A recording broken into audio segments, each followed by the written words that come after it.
I used to believe that creativity was reserved for artists. I really thought you had to be a painter, musician, or theoretical physicist to tap into true creativity. Well, I was wrong on many fronts. Yes, artists are creative, and so is everyone else, including you. This is the 5 a.m. Miracle, episode number 413. 3 questions to creatively solve any problem, with Roger Firestien.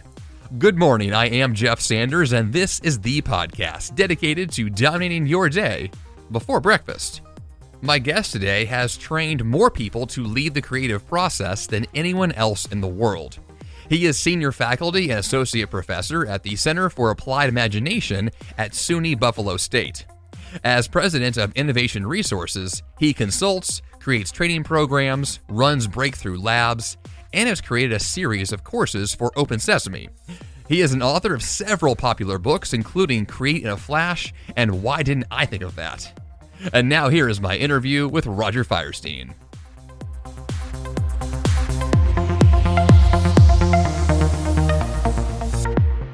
Let's just kick things off this week with a bit about you. I want to give our audience a sense of kind of the work you do today in the world of creativity and other aspects of that. So what are you up to today? Well, as of today, I've trained more people to lead the creative process than anybody else in the world. I think primarily because I've been in the creativity field for probably over 44 years. I'm the senior faculty and associate professor at the Center for Applied Imagination at SUNY Buffalo State. And I've also consulted nationally and internationally with major corporations, government agencies. And I'm excited to be here today for a couple of things. We've just launched my 6th book, Create in a Flash, A Leader's Recipe for Breakthrough Innovation. And we've just re-released my first book, which is a little creativity fable called Why Didn't I Think of That? The Why Didn't I Think of That is Better Ideas and Decision-Making at Home and at Work, a short little 60-page book. And Create in a Flash is full of pictures and all sorts of examples of this. So that's what I'm up to today. Yeah, I love the connection between creativity and what this podcast really focuses on in the worlds of productivity, personal development, healthy habits. I feel like there's a strong connection, I know for myself anyway, Absolutely. And the way that I go about my day, the things that I want to get done. I know that creativity is a big aspect of all of that. So let's kind of dig into the work that you're doing here and the books you have out. Let's start with creativity itself in terms of why is creativity important, or if someone were to focus on it, like what kind of benefits do they get if creativity is part of their world? Well, let's think about it this way for your folks that are listening to this. If creativity is really in a business world, a strategic business weapon, all right? And if you don't think creativity is important, you better hope your competition thinks the same, right? Because that's the edge out there. The edge that we have out there is the ability to think differently, to create differently, to put out products and services in a different way, because many of us have the same delivery systems, but the thing that sets us apart is that competitive edge. And we can talk about how to really foster that in your listeners. Yeah, certainly. I mean, that's obviously going to be kind of the bigger challenges, I guess I would say. Let's imagine someone doesn't think of themselves as creative, which I know that for a long time, I didn't think of myself as that kind of person because I basically associated creativity with artists. And, if I wasn't, painting a picture or wasn't doing something along those lines, that I wasn't creative. How do you think that creativity fits into, I guess, identity? If someone needs to all of a sudden think of themselves as a creative person, like how do you get someone to think and believe like that? Well, let's do a creativity checklist, Jeff. And so let's think about this. I'm going to give you like 4 or 5 statements here. And if you can put a check by that, you're creative. So from a perspective of a student, creativity is a student connecting what matters in his life to a career that he can pursue with passion. Creativity is making an already tight budget go even further. Creativity is a better way to feed the homeless people in your city. Creativity is preparing a delicious meal from leftovers in the refrigerator. Creativity is making bedtime fun to get kiddos to sleep. And finally, creativity is finding a new way to tell someone that you love them. Were you able to check off any of those, Jeff? Oh, yes. Oh, yeah. So there you go. And you're absolutely right, Jeff. Most people think that creativity is the artist, is the musicians, but we're all creative and we all create in different and valuable ways.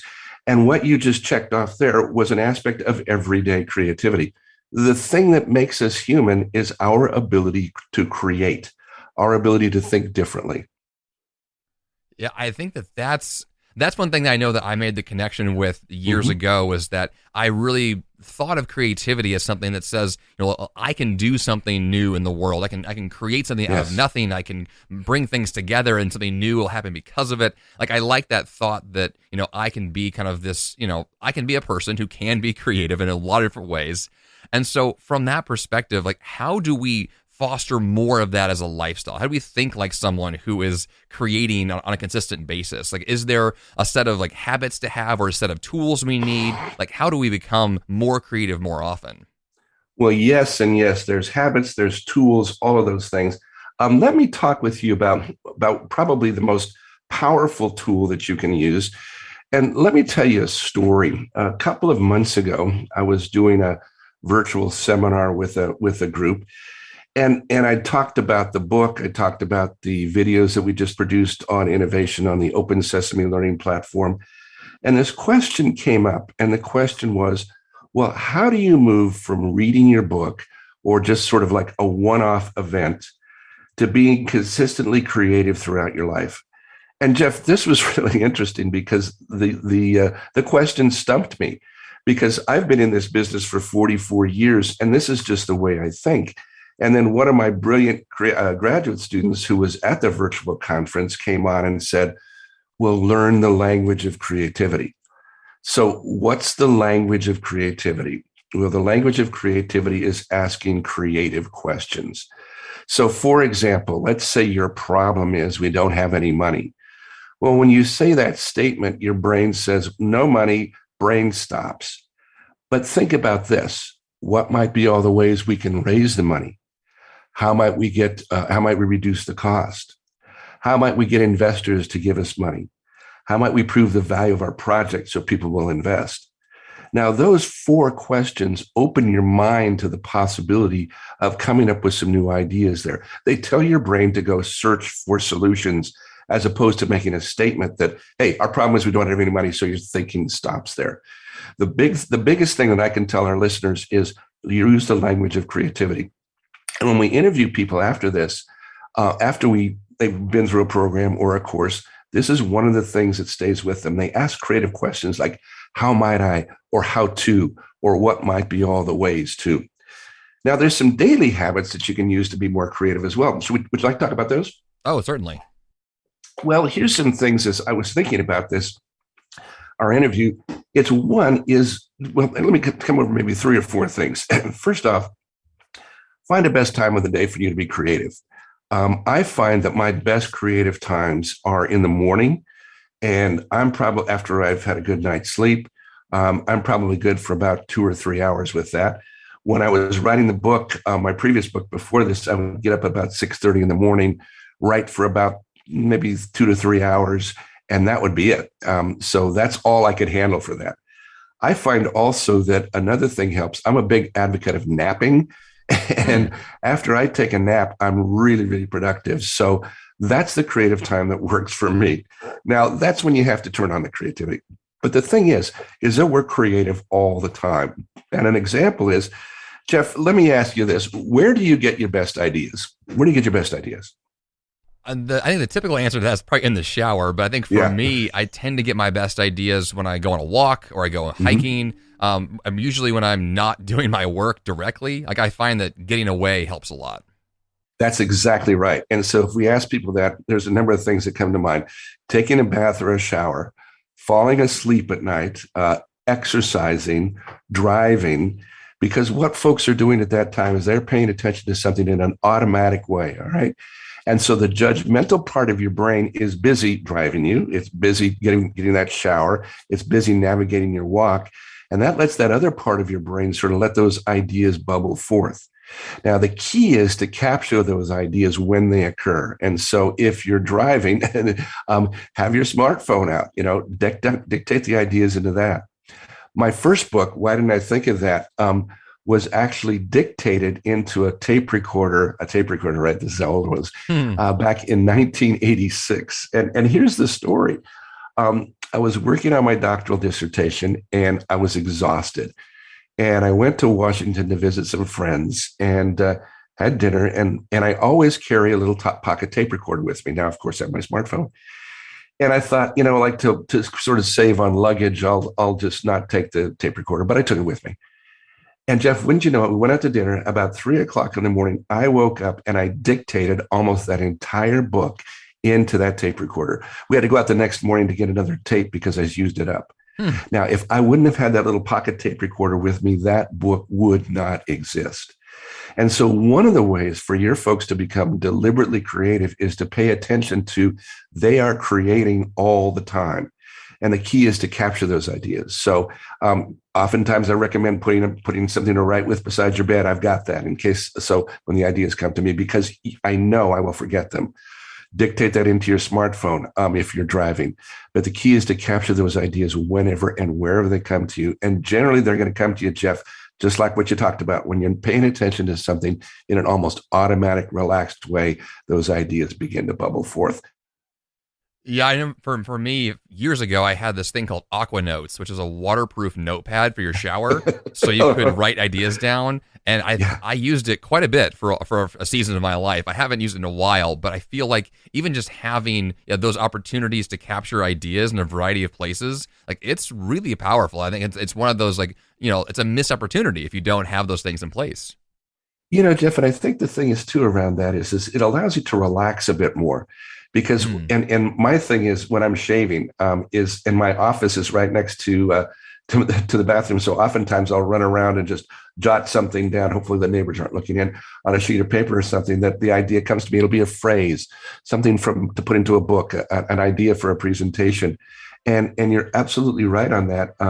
It's just capturing those ideas whenever they come to you. And so finding that time is absolutely crucial.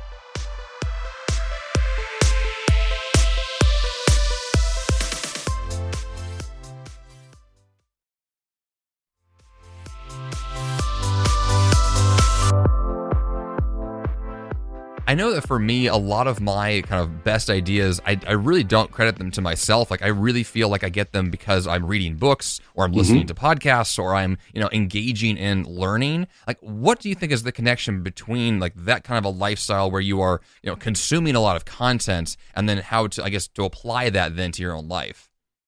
Well, the connection making process is crucial, and you've really hit on something beautiful. A number of years ago, a study was conducted on highly creative scientists. And what they did was they looked at the reading habits of these scientists. Now, you can broaden this out to reading habits, podcasts, those sorts of things. And they looked at these scientists' productivity, and they divided them into three groups. And they looked at their reading habits. The first group they identified were the slugs. Okay, now these people were neither productive nor were they innovative, all right? And they didn't read much. The second group were the technically proficient scientists, and these people read almost exclusively in their fields.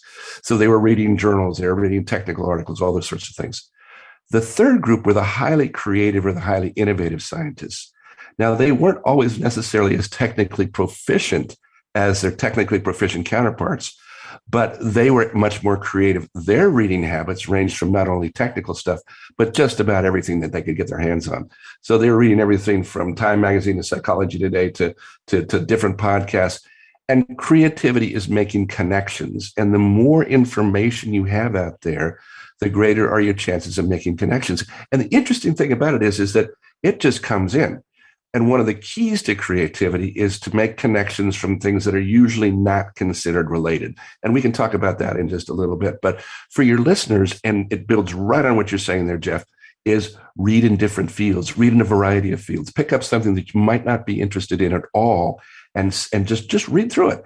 Because later on, that's going to go into your brain, and that will help to foster more connections and more innovative ideas later on down the process.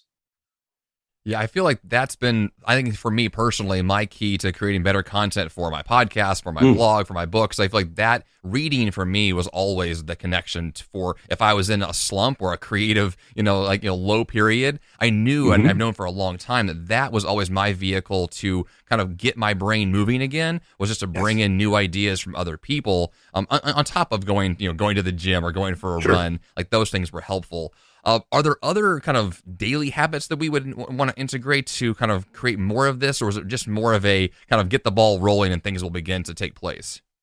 Well, Jeff, I would recommend some creativity habits that involve 3 questions.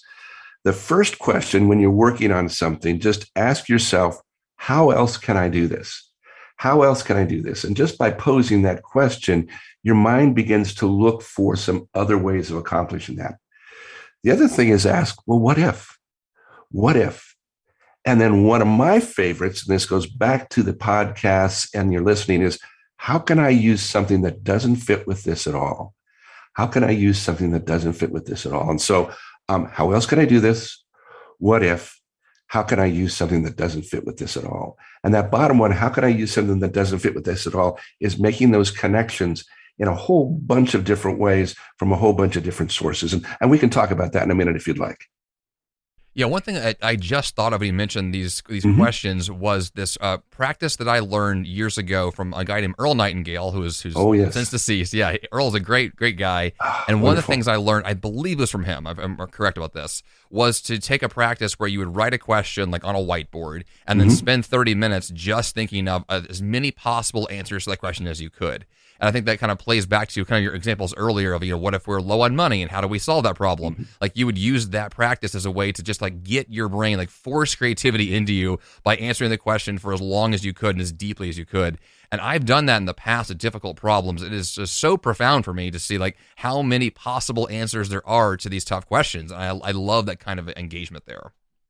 Well, Earl Nightingale was borrowing from one of his contemporaries, Alex Osborne, who actually invented the brainstorming technique, right?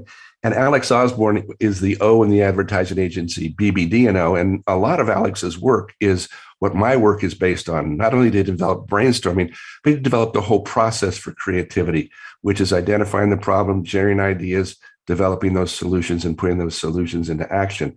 But the big watchword on this, and this is building on what Earl Nightingale said, is write it down as a creative question and then just don't judge those ideas. Just write them down. Give yourself, and one of the things that we've found is to give people a quota. Give yourself a quota of, let's say, about 40 ideas. Now that might sound a lot, but if over time you can, if you have a highly trained group, we can do that in about 3 or 4 minutes.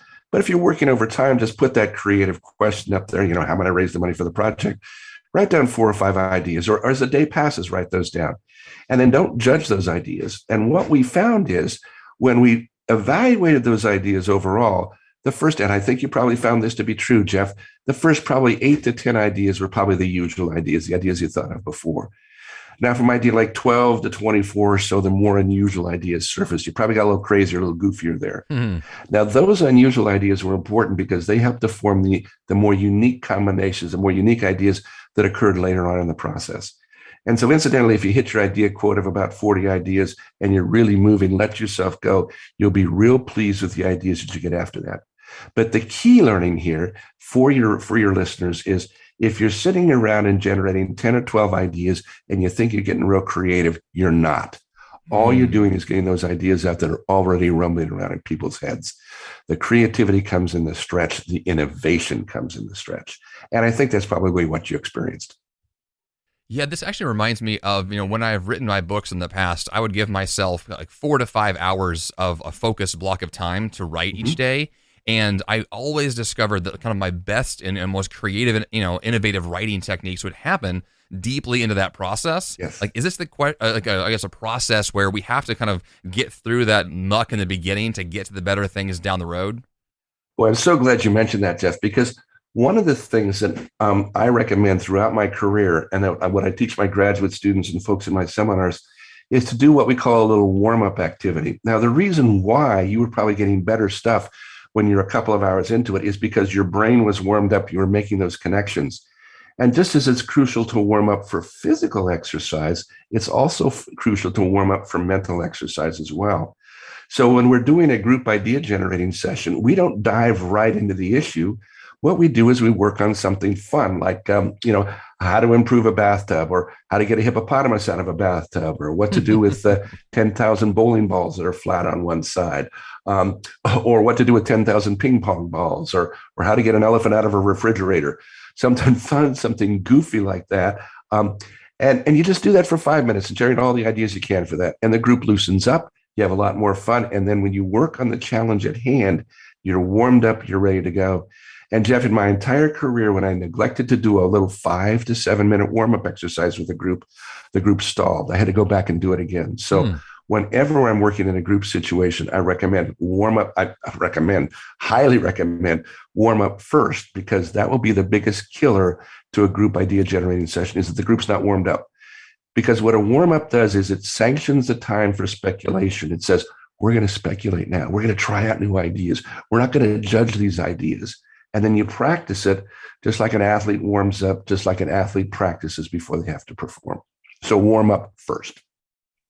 I think I know the answer to this question already, but I'm going to ask it for you anyway.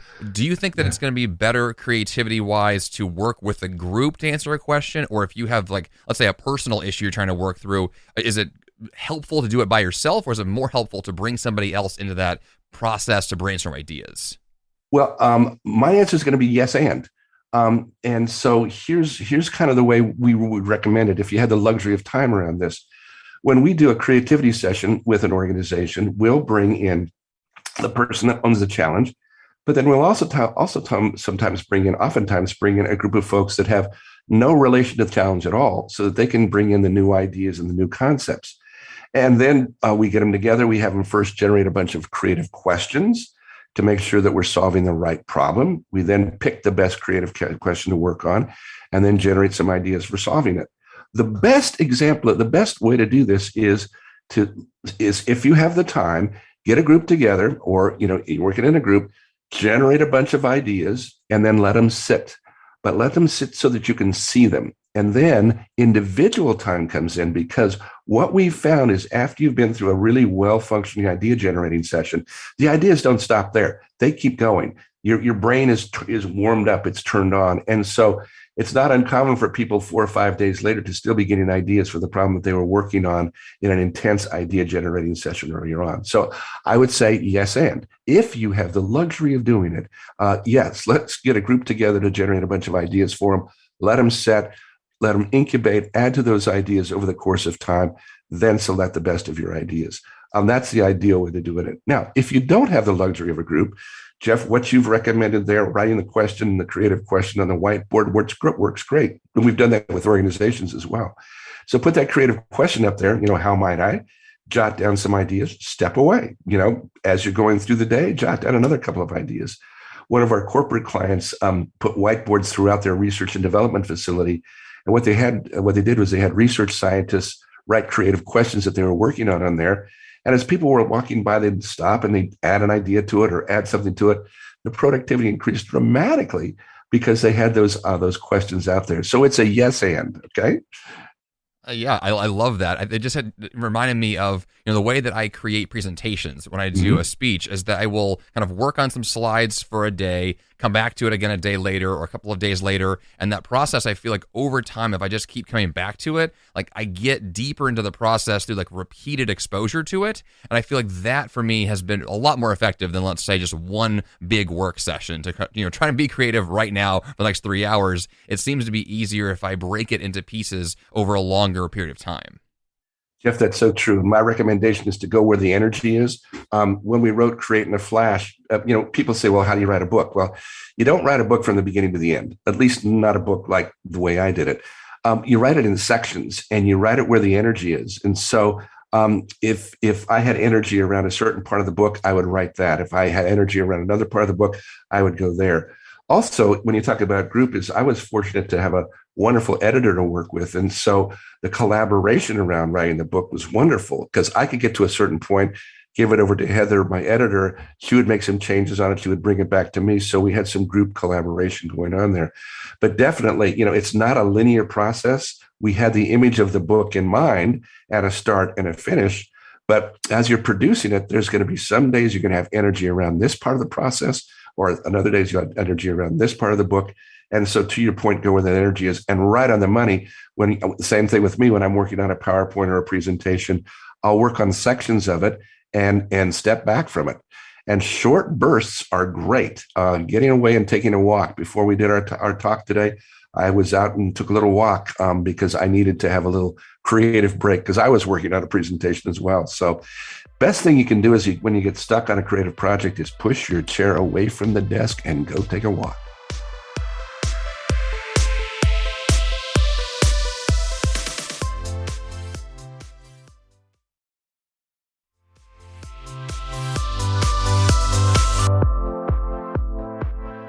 I mean, from that same angle, do you think that there's a connection between like personal health and creativity? Because I know for me, like not just beyond having like a lot of coffee to have a little more energy, but specifically this idea of napping you mentioned earlier, or just trying to like, I guess, prepare yourself for creativity. Is it going to be best or in our best interest, I guess, to sleep well, eat well, work out? Does that tend to lead to better like brain activity and better creativity? Yes, yes, and yes. It absolutely leads to better brain activity. I can't be creative if I'm exhausted, okay? Because when I'm exhausted, that brain functioning is like, hey, don't bother me with creative ideas now. We need to make it through the day, all right? And so that's why naps work so well. And, you think about creators like Edison, he would oftentimes sleep in the laboratory because he'd be working on one project, go to work on another one, take a nap. And like I said, I'm a big advocate of nappers because that refreshes your brain. And your brain is doing all this clearing and cleansing, all that great stuff. And then through the course of the day is, other things build up. So get that creative stuff out early in the day, if that works for you. Another thing that I recommend too is that and Jeff, you've experienced this because we're talking around this, if you're working on a creative project and you're beginning on it, let the power of incubation work for you. And what I mean by that is like, if you're working on something and as you're starting it, just read a bunch of stuff about it, get involved in it. Start the first couple of paragraphs the evening before and leave those first couple of paragraphs and those lines ready. And then the next morning when you wake up and you start the project again, you can pick up right where you left off. Oftentimes, the hardest part of the creative process is starting. And so what I will do is when I'm working on a project and I know I'm fatigued, I'll back off with it and I'll say, okay, and it's really interesting. If you see my PowerPoint slide that says, Roger, start here. Or if you see my books, Roger, start here. Because what I'll do is I'll read this stuff before then. It's like, okay, I have the energy now. I'm going to go and start and we'll build it from here. But it's having those little starters that get you going. Yeah. Yeah, I've heard of a technique where someone would write a question down before going to sleep, and then the next morning they wake up and they've given their brain the chance to kind of like subconsciously answer the question for them, and then they have answers when they wake up, which I find is kind of, it seems to fit with that same model of giving yourself the chance to begin and give your brain the chance to rest, and then the creativity would then show up. Absolutely. And that's why when you're falling asleep, sometimes those ideas will hit you.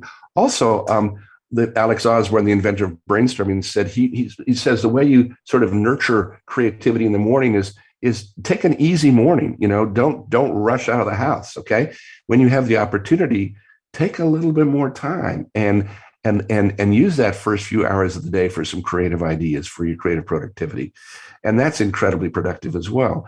So people will find their rhythms around this. I have a good colleague who her creativity time started at about 10 o'clock at night and she'd go to about 2 o'clock in the morning. So the last thing that you wanted to do was have a 9 o'clock meeting with Mary. All right. Other colleagues would be up at 6 o'clock in the morning. They'd be cranking stuff through. And so they had their creative time done by like 9 o'clock or 9:30. And the other thing is those short spurts. Jeff, you're experiencing this, 3 to 5 hours of total work time in a creative project. That's a lot. Give me 30, 40 minutes and I'm doing great. But little pieces. Yeah. Is there I asked this question kind of the opposite direction here, but being healthy is good. And then, so I'm assuming from that perspective that stress is going to be really difficult for creativity. And I know that a lot of the people that listen to my show are high achievers and people that have big goals. And I know that for myself, like I tend to take on a lot. And then when I do so, I'm stressed. And when I'm stressed, I feel like that's when everything stops for me. Like my brain turns off. I can't function. Have you seen that is the case for people who are trying to be creative, that stress is an obstacle to that? Stress, fear, a negative corporate culture, all those sorts of things. Yes, because what that does to you is your brain is working in the highest function. When you're creating, you're really using that big top of your brain, the corpus callosum. When you're stressed, you're focusing on that flight fight response. You got to get it through. You got to make it happen.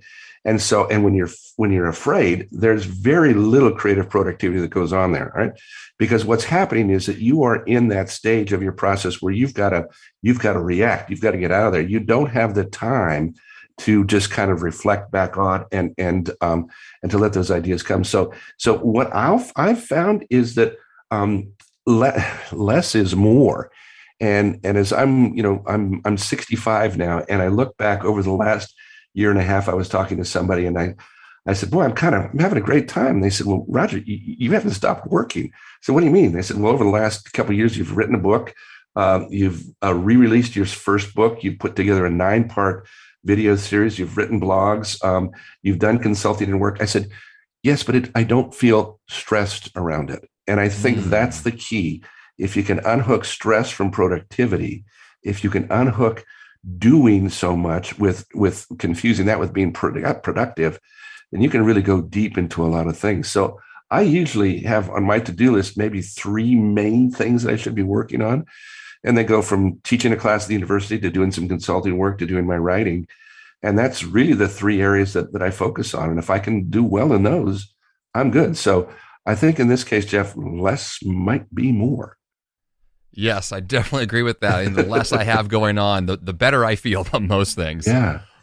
What have I not asked about creativity you want to mention here today? Yeah, I think here's something that's really fun in that creativity is making connections. And there's a wonderful story about this and making connections from things that don't relate to each other. And I'm going to tell you this story, and I'm sure you've probably recognized it. And the story is about the Nike waffle trainer. And the story is that Bill Bowerman, the inventor of the Nike waffle trainer, was trying to develop a new foot gear for his athletes to grip the new AstroTurf. And he was having a real hard time doing it. And one summer Sunday morning in 1971, he and his wife, Barbara, are making breakfast, and they're making waffles. And Barbara pulls a waffle off the hot waffle iron. Bill makes a connection between the soles of the running shoes and the waffle, okay? He actually had a lab at his house where he worked on shoes. He takes the waffle iron to the lab. By the end of the day, he prototyped the Nike waffle trainer and founded $1 billion industry. Now, here's the thing. Bill had been working on this problem for months. So what if we could speed up the creative process? And so to your point of making connections, what we recommend for people to do is that when they're working on a challenge is to, 1, phrase it like a creative question. Start to deliberately generate some ideas like you mentioned. But then if you slow down, take a look around the room, take a look out the window. So for example, what ideas do I get from the recycling bin out there for getting more money for my project? Or what ideas do I get from the trees in the backyard for getting more money for the project? And if you make connections like that, what that does is it gets the process going again and gets those new ideas flowing. So Jeff, to your point, ideas are all around us. They're always happening. And we have such a rich source of ideas just by opening our eyes, looking at the world, reading some different material, talking to different people. That's another thing. Talk to different people because they have different information that you do, and they can help you to solve your challenge in some new ways. So that's the other thing I'd say is making connections. So learning the language of creativity, making connections. Don't judge your ideas until you have a bunch of them. You should be fine. This is great stuff. I love it, Roger. There's so much here to pull from, and I definitely want our listeners to dig into your books and get more from you. So where can they go to learn more from the work you're doing now? We could just go to my website, rogerfirestien.com, and the last name is Firestien. And you can purchase Create in a Flash on that. You can also purchase Why Didn't I Think of That as well. When you buy the hard copy of the book from that website, I sign them for you. And we're also on Amazon. And then we're very excited about releasing a 9-part video series on innovation with the online learning platform Open Sesame. And if you just go to opensesame.com, put in Firestien, Firestien, you'll be able to preview those 9 videos. And they're wonderful for micro learning. They're about 5 minutes each. They're super high produced. We had a great time doing it. So, and then also on the website, rogerfirestien.com, there's lots of free resources as well. And there's a whole online learning program there that teaches you how to lead the creative process, and that's free. So just take a look. Glad to help. Excellent. I'll be sure to have those links for our listeners this week in the show notes page. And Roger, this has been fantastic. I feel the need to go create and think better. So I really feel like have fun. Yeah, you did your job today to get me going. So I think it's helpful. Wonderful. But thanks again. My pleasure.